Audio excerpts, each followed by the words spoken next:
What's up and welcome to 17 None. Today we're going to be making some Japanese souffle pancakes.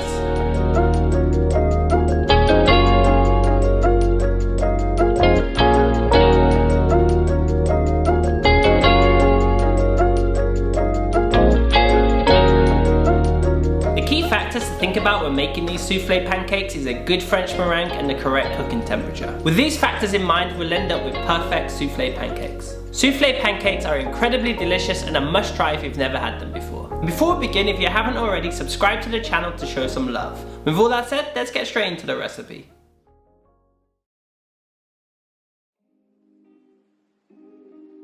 Welcome everyone, let's get straight into this recipe. First things first, we're going to need to make up the pancake batter. This recipe should serve 3 to 4 people.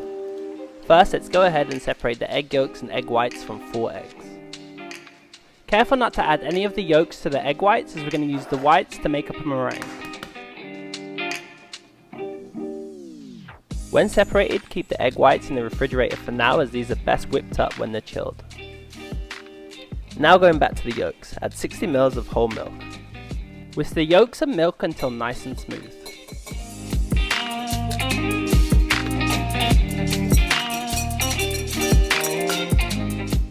Now to make this half of the mix a little bit more stable.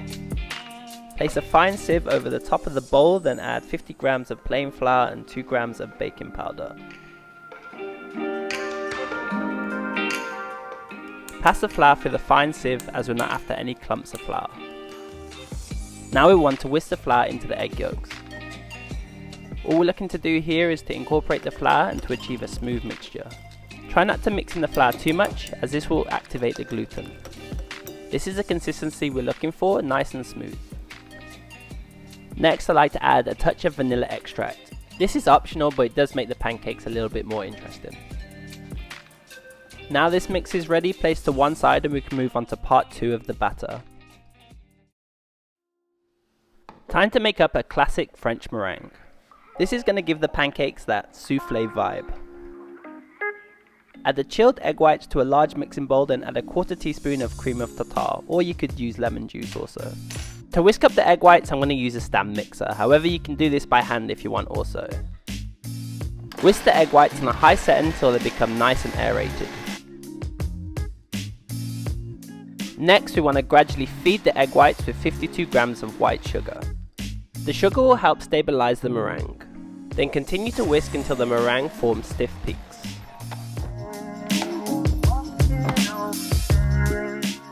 Time to incorporate the meringue into the first part of the pancake mix we made earlier. First, we need to sacrifice 1/3 of the meringue into the mix. The reason for doing this is to temper the batter, and this will help stabilize the mixture when we come to add the rest of the meringue. Carefully fold until the mixture becomes evenly combined. Try not to overfold, as we want the mixture to maintain as much air as possible. When ready, we can go ahead and add the rest of the meringue. And this is me struggling to get the rest of the meringue out of the bowl.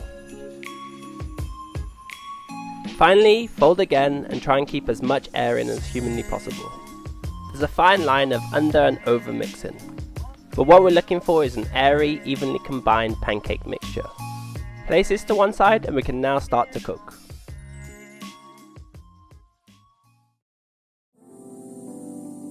Before we begin to cook, we're going to need to get a pan nice and warm. Place onto the lowest heat possible and leave this for a few minutes. Whilst the pan's heating up, add all of the pancake mixture into a piping bag. You don't have to use a piping bag, but I find it easier to do so, but I'll leave this one up to you. Oh, I almost forgot to mention, I fitted the piping bag with a large round piping nozzle. To cook, add a touch of oil to the pan. Also, I'm using a brush to evenly distribute the oil. Now we want to pipe in the pancake mixture going directly upwards. The goal here is that we want to get the pancakes as tall as possible, and to do this we're going to pipe in 2 parts. Also, when piping, make sure to leave enough room between each one, as they will expand quite a bit during cooking. When piped, place a lid over the top and cook for 2 minutes. After 2 minutes, remove the lid and we want to get these pancakes even taller. Pipe directly on top of the pancakes again.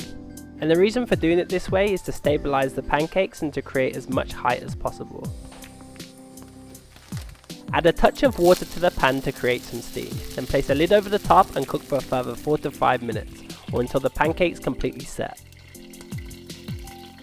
After a few minutes, the pancake should be ready to flip. Before we flip, we need to make sure that the outside batter is fully set. When confident, use a spatula and go for it. Flip over the pancakes and cook on the other side for a further 3 to 4 minutes. If you made it to this point in the recipe, then you've done it. These pancakes are not easy to make, and with a little bit of practice, you've got this. And all that's left to do now is to serve these guys up.